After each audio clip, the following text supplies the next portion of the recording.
അള്ളാഹുവിന്റെ ദീനിനെ യഥോചിതം മനസ്സിലാക്കിയ ഏക പ്രസ്ഥാനം സലഫി പ്രസ്ഥാനം മാത്രമാണ്. ഞങ്ങൾ മുൻഗാമികളായ ഇമാമിങ്ങളെ കിതാബ് തിരിക്കുന്നു. നിങ്ങൾക്ക് കിതാബ് അറിയില്ല, നിങ്ങൾക്ക് ഖുർആന്റെ അർത്ഥം അറിയില്ല, നിങ്ങൾക്ക് ഹദീസിന്റെ അർത്ഥം അറിയില്ല. അല്ലാഹു അക്ബർ എന്ന് പറഞ്ഞിട്ടാണ് അവർ പോരാടി. അല്ലാഹു അക്ബർ എന്ന സ്ഥാനത്ത് മൊയ്തീൻ ശൈഖിനെ പ്രതിഷ്ഠിച്ച മുശ്രിക്കുകളായ സുന്നി സമൂഹത്തിനിടയിലാണ് എനിക്ക് നിങ്ങൾക്കും തൗഹീദ് പറയാനുള്ളത്. നിങ്ങളുടെ ആശയം ഇൻഷാ അല്ലാഹ് നിങ്ങളുടെ പുസ്തകം വെച്ചിട്ട് നശിപ്പിക്കും. അതിനാണ് ജീവിതം. ഒരായത്ത് കാണിച്ചു തന്നാൽ പേരോടായി പ്രസംഗം ഇന്നു നിർത്തും. ഇതിന്റെ ചെരുപ്പിടിച്ചു നടക്കും ഞങ്ങള്. ഞാൻ പറയുന്നത് കേരളത്തിൽ ഇസ്ലാമിന്റെ ശത്രു മുസ്ലിങ്ങളാണ്. അതിൽ സുന്നി പ്രസ്ഥാനമാണ് ഇസ്ലാമിന്റെ നേരത്തെ പറഞ്ഞ നുണയല്ലപ്പോ പറഞ്ഞത്. നേരത്തെ നിങ്ങൾ പറഞ്ഞത് ജാദ മുഹമ്മദ് മൗലിദ് കെട്ടുകഥയാണ് നമ്മൾ പറഞ്ഞത്.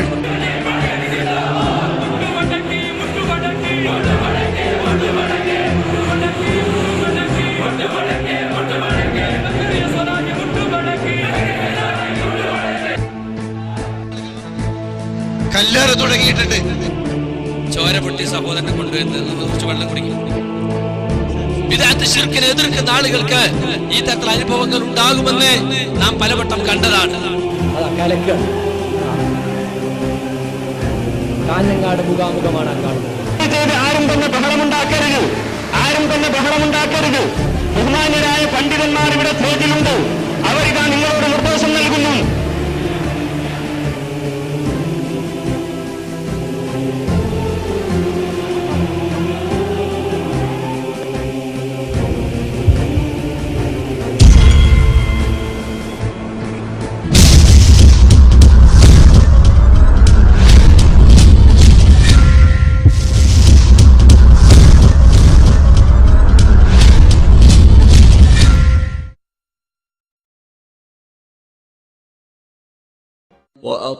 ഖുർആൻ പറഞ്ഞത് എത്ര ശരി.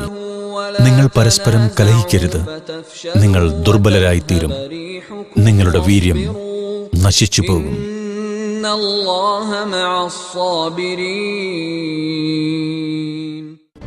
സ്പെയിനിന്റെ ദാരുണമായ പതന ചരിത്രം നമ്മെ നൊമ്പരപ്പെടുത്തുന്നതോടൊപ്പം നമുക്ക് താക്കീത് നൽകുകയും ചെയ്യുന്നുണ്ട്.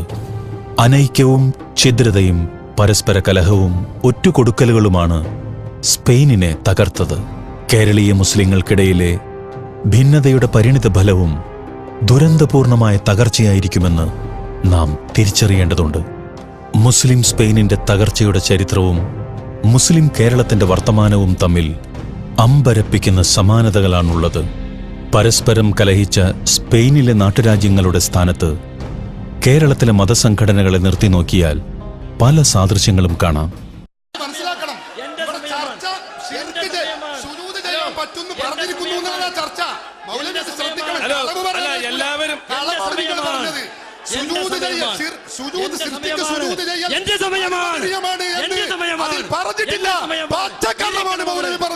പച്ചക്കള്ളമാണ്. ഞങ്ങളുടെ മുമ്പിൽ നടക്കൂല മൗലവി. വിവരമുള്ളവരാണ് ഇവിടെ ഇരിക്കുന്നത്. ഈ ബോധം നിങ്ങൾക്ക് വേണം. സാധാരണ തെരുവ് പ്രസംഗമുണ്ടല്ലോ, അങ്ങാടികളിലെ കളവ് പറയലുണ്ടല്ലോ, നടക്കൂ.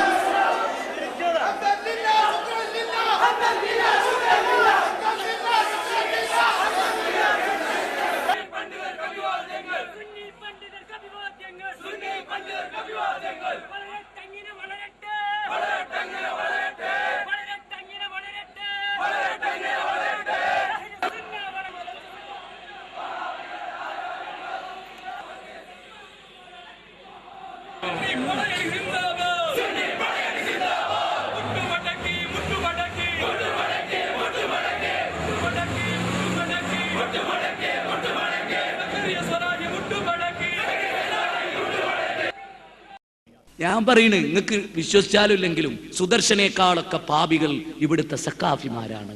പക്ഷെ ഒരു കാര്യം ഞാൻ ഗൗരവമായിട്ട് പറയാം. ഇവിടെ ഇസ്ലാമിന്റെ, കേരളത്തിൽ മുസ്ലിങ്ങളുടെ ഇസ്ലാമിന്റെ മുഖ്യ ശത്രു AP സുന്നികളാണ്. നിങ്ങൾക്ക് ഇഷ്ടപ്പെട്ടാലും ഇല്ലെങ്കിലും ഇത് ഞാൻ പരസ്യമായിട്ട് എല്ലാ സ്ഥലത്തും ഇപ്പൊ പറയാറുണ്ട്.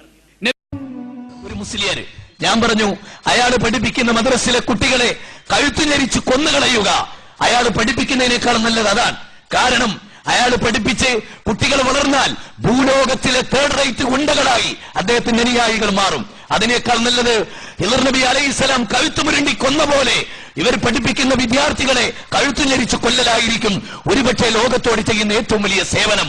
കാരണം അത്ര വൃത്തികെട്ട ഒരു സമൂഹമാണ് ഇവരുടെ പണ്ഡിത ലോകത്ത് ഇവർ അറിയപ്പെടുന്ന ആളുകൾ. കേട്ടില്ല നിങ്ങൾ? ഇവരുടെ പണ്ഡിതന്മാരൊക്കെ വൃത്തികെട്ടവരാണ്. അതുകൊണ്ട് നിങ്ങൾ ലോകത്തോട് ചെയ്യുന്ന ഏറ്റവും വലിയ സേവനാണ് എന്ത്? മദ്രസയിലേക്ക് പോകുന്ന കുട്ടികളുടെ കഴുത്ത് ഞെരിച്ച് മുരണ്ടി കൊല്ലണം എന്ന് നിങ്ങൾ ചിന്തിക്കുക. ഇത് മനുഷ്യനാണ്, ഇരുകാലി ജീവി. ഇയാൾ മനുഷ്യഗണത്തിൽ പെടും. ഒരു തിന്മ ഒരാൾ വ്യഭിചരിക്കുന്നതിനേക്കാൾ, ഒരാൾ മദ്യപിക്കുന്നതിനേക്കാൾ, ഒരാൾ പലിശ കൊടുക്കുന്നതിനേക്കാൾ, ഒരാള് ഈ നിലക്ക് അധർമ്മം പ്രവർത്തിക്കുന്നതിനേക്കാൾ, അളവിലും ദുഃഖത്തിലും കൃത്രിമ പ്രവർത്തിക്കുന്നതിനേക്കാൾ പിശാചിന് ഏറ്റവും ഇഷ്ടം നമസ്കാരത്തിന് ശേഷമുള്ള കൂട്ടപ്രാർത്ഥനയാകുന്ന ബിദ്അത്ത്, സുബഹിക്ക് ശേഷമുള്ള കുനൂത്താകുന്ന ബിദ്അത്ത്. നമസ്കാരത്തിന് ശേഷമുള്ള സുബഹിക്ക് ശേഷമുള്ള കുനൂത്ത് ഈ മുഅദ്ദിൻ അറിയോ എപ്പോഴാ ഓതലെന്ന്? എന്താ ഇതിന്റെയൊക്കെ കഥ? സുബഹിക്ക് ശേഷമുള്ള കുനൂത്താത്തൽ പടച്ചോനെ തമ്പുരാനെ. നമസ്കാരത്തിന് ശേഷമുള്ള കൂട്ടപ്രാർത്ഥനയാകുന്ന ബിദ്അത്ത്, സുബഹിക്ക് ശേഷമുള്ള കുനൂത്താകുന്ന ബിദ്അത്ത്, ഒരാൾ വ്യഭിചരിക്കുന്നതിനേക്കാൾ വലിയ തിന്മ. സുബ്ഹാനല്ലാഹ്.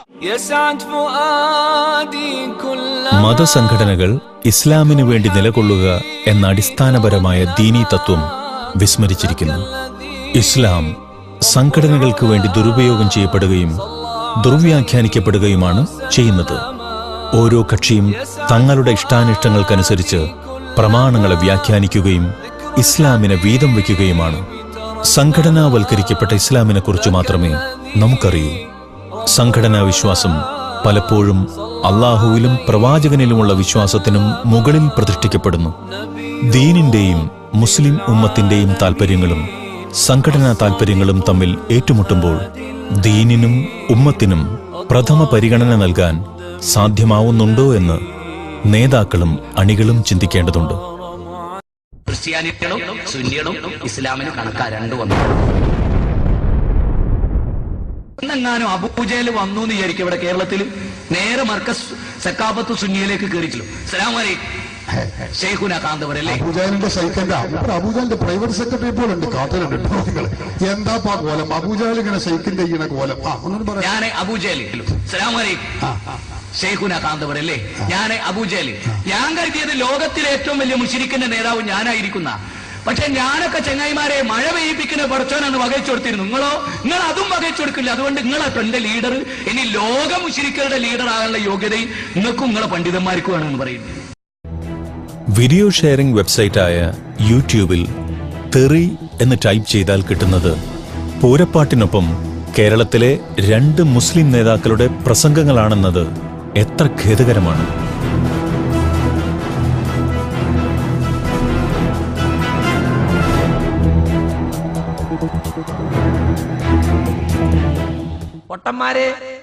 പൊട്ടന്മാരെ, പരമവിഡ്ഢികളെ, പൊട്ടന്മാരെ, കുതന്ത്രക്കാരെ, പൊട്ടപ്പോയത്തക്കാരെ, കാട്ടാളന്മാരെ, പരമവിഡ്ഢികളെ, മൈക്കകളെ, കുതന്ത്രക്കാരെ, പരമവിഡ്ഢികളെ, പൊട്ടന്മാരെ, നുണപറയാണ്. ഉളുപ്പുണ്ടോ? മടവൂരിയോ വൃത്തികെട്ടവന്മാര്. ആസനത്തിൽ മുതലേ മടവൂര് നിൽക്കുക, സീപ്പി ഊതുക, സീപ്പി നിൽക്കുക, എന്നിട്ട് കരിമ്പിലാക്കൽ ഊതുക. ആസനത്തിൽ മുതൽ അവതരിപ്പിക്കുന്നത് കരിമ്പിലാക്കൽ ഹുസൈൻ മടവും സീപ്പി. ഹുസൈൻ മടവൂരിന്റെ ഒക്കെ നല്ലോണം പാക്ക് ചെയ്ത് കണ്ട് കഫൻ ചെയ്ത് കണ്ട് കൊണ്ടേ മറവീതറുള്ളൂ. എന്താ സുല്ലമീൻ കാട്ടാളന്മാര് ചിരിക്കുന്നുണ്ടോ? എന്താ സുല്ലമീൻ കാട്ടാളന്മാര് ചിരിക്കുന്നുണ്ടോ? വിഡ്ഢികളെ, പരമവിഡ്ഢികളെ, പൊട്ടന്മാരെ, മടവൂരി പെണ്ണുങ്ങളും മടവൂരി ആണുങ്ങളും ഓരോന്നിന്റെ മുഖം കാണണ്ടീനു. പൊട്ടന്മാരെ. ആരായി? മനുഷ്യത്തമ്മാടി. ചെറിയമുണ്ട അബ്ദുൽ ഹമീദ് മദനി മനുഷ്യത്തമ്മാടിയായി. മടവൂരി പെണ്ണുങ്ങളും മടവൂരി ആണുങ്ങളും ഓരോന്നിന്റെ മുഖം കാണണ്ടീനു. മോന്തൊക്കെ ഒന്ന് കൊടുക്കാൻ എനിക്ക് തോന്നിയേ. കുറച്ച് മാന്യനായതുകൊണ്ട് ഞാൻ കൊടുത്തില്ല. വലിയ അറിവാളനാന്ന് വെച്ചിട്ട് ഇങ്ങനെ മുഹദ്ദിസായി ചവഞ്ഞ് നടക്കുക. ഇയാളൊരു ഖുറാബിയാണ്. ഇസ്ലാമിക ഗവൺമെന്റ് ഉണ്ടെങ്കിൽ ഇയാളെ കൊല്ലും. മറ്റു മതവിഭാഗങ്ങളോട് പ്രബോധനവേളയിൽ പാലിക്കുന്ന മര്യാദ സമുദായത്തിനകത്തുള്ളവരോട് പാലിക്കേണ്ടതില്ല എന്ന സമീപനം എത്രമാത്രം വലിയ വിരോധാഭാസമാണ്. ചോദ്യത്തിന് തന്നെ ഇപ്പൊ ഇങ്ങനെ വേർത്താപ്പോ ഉത്തരത്തിന് എത്ര വേർക്കേണ്ടി വരും? നമ്മൾ തങ്ങി തുടങ്ങിയിട്ടുള്ള 2ാം റൗണ്ടേ ആയിട്ടുള്ളൂ. വിയർപ്പിനെ കുറിച്ച് അതിപ്പോ തൊലിക്കട്ടി നല്ലോണ്ടായ വിയർക്കൂല. അള്ളാന്റെ റസൂല് നല്ലോണം വിയർപ്പുള്ള ആളായിരുന്നു. ഇത്രയും വലിയ ഉയരമുള്ള ഒരു മേശ അവിടെ വെച്ചതെന്തിനാ? മൂപ്പര് കുടിക്കണ വെള്ളത്തിന്റെ അളവ് പുറത്തുള്ളവര് കാണാതിരിക്കാനാ. പക്ഷെ ഞാൻ അവിടെ നിൽക്കുമ്പോ കാണുന്നുണ്ട്. അതുകൊണ്ട് ഞാൻ ഓർമ്മപ്പെടുത്തുന്നു, എനിക്ക് എന്റെ വിയർപ്പിനെ കുറിച്ച് നിങ്ങൾ പറഞ്ഞു. എന്റെ വിയർപ്പ് നിങ്ങൾ കാണുന്നിടത്താണെങ്കിൽ നിങ്ങളുടെ വിയർപ്പ് കാണാൻ പറ്റാത്ത സ്ഥലത്താണ്. ഈമാനും തഖ്വയും ഉണ്ടെങ്കിൽ മാത്രമേ മുസ്ലിം സമൂഹത്തിലെ അനൈക്യവും ഛിദ്രതയും കലഹവും പരിഹരിക്കാൻ കഴിയൂ. വ്യക്തികളെ സംസ്കരിക്കാതെ മത്സര സ്വഭാവത്തിൽ ആൾക്കൂട്ടങ്ങളെ ഉണ്ടാക്കാനും ശക്തി തെളിയിക്കാനുമുള്ള പ്രവർത്തനങ്ങളാണ് ഇന്ന് നടന്നുകൊണ്ടിരിക്കുന്നത്. ഇത് ഗുണം ചെയ്യില്ലെന്ന് മാത്രമല്ല, വലിയ ദുരന്തങ്ങൾ സൃഷ്ടിക്കുകയും ചെയ്യും.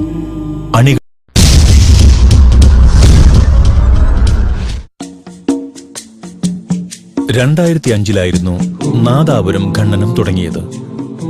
മുജാഹിദ് വിഭാഗത്തെ പ്രതിനിധീകരിച്ച് ഹുസൈൻ സലഫിയും സമസ്ത വിഭാഗത്തെ പ്രതിനിധീകരിച്ച് പേരോട് അബ്ദുറഹ്മാൻ സഖാഫിയും അണിനിരന്നു. നീണ്ട 7 വർഷം കഴിഞ്ഞിട്ടും ഖണ്ഡനം തുടരുകയാണ്. 2011 ഇത് 10ാം ഖണ്ഡനത്തിൽ എത്തി നിൽക്കുന്നു. എതിരാളികളെയും അദ്ദേഹം പ്രതിനിധീകരിക്കുന്ന സംഘടനയിലെ മറ്റുള്ളവരെയും ബിഗ് സ്ക്രീനിൽ പ്രദർശിപ്പിച്ച് വ്യക്തിഹത്യ നടത്തുന്ന നൂതന ശൈലിക്ക് തുടക്കമിട്ടത് ഈ ഖണ്ഡനത്തിലൂടെയായിരുന്നു. ഇത് പിന്നീട് കേരളത്തിലെ സാംസ്കാരിക മണ്ഡലത്തെ ഒന്നടങ്കം മലീമസമാക്കിക്കൊണ്ട് ഇരു സംഘടനകളിലെയും മറ്റു പ്രഭാഷകർ ഏറ്റെടുത്തു. 2005 2011 ഇടയിൽ 400-ൽ പരം മുഖാമുഖങ്ങൾ സുന്നി മുജാഹിദ് സംഘടനകൾ നടത്തി.